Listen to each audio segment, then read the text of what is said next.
ended. But the bottom line is that colonialism is the worst form of the imperialism we have fought and won. And we are at that stage where it is now a mental battle. It is no more a physical battle.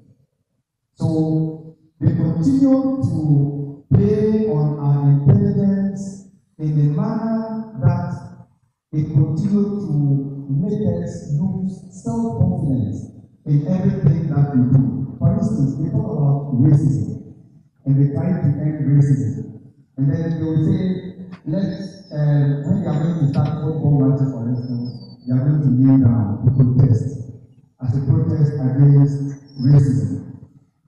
You will ask yourself, if I'm a black person watching football with my children, and they ask me, Daddy, why are they kneeling down? And I tell them, they are kneeling down in solidarity with black people because of racial discrimination. How will my child take it? That is inferiority from the start. And if a white person tells the child, they are kneeling down in solidarity with black people against racial discrimination, that is a form of empowerment to the white child. So there are certain ways. So colonialism in the form that it took has ended. But it is now a mental game to continue to make a certain group of people feel inferior.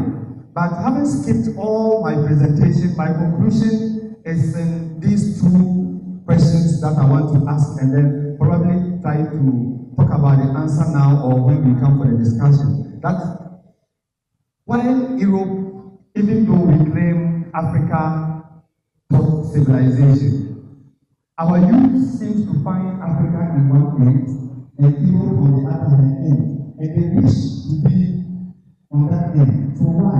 Why is it that we claim that we taught Europe civilization, and then in this current state, we wish that we were like the Europeans? The second one is that our ancestors resisted all forms of discriminating and mistreatment in the manner that we find in the history books. If I look at our parent generation, it looks like we are a paved group. If we compare our forms of discrimination, our forms of resistance to what our ancestors did, so what is causing this? Is it the kind of formal education that we have had over the period? So these are questions that I try to find answers when I am talking about this subject matter. But how Europe got there is very easy to say.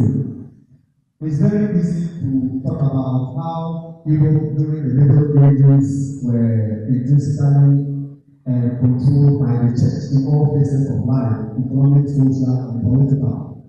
Then they moved on from that religiosity to humanism, where they began to work towards controlling the globe from their era of explorations, and then that led to colonizing America, Africa, and other species. That is how they got to where they are. But the fact is that why has Africa not moved on almost 100 years after colonialism, even though we have reached that stage of remembrance?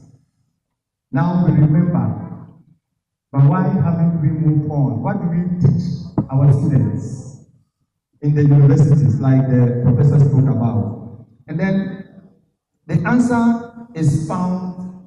The answer to the second question is found from the first question. The issue is that we behave like we are relatively tame if you compare us to our ancestors. And like the last professor spoke, we need a radical reorientation in all business. A very radical reorientation in all business. That can only be achieved by a conscious effort, such as what the initiative that Nyaabah has taken.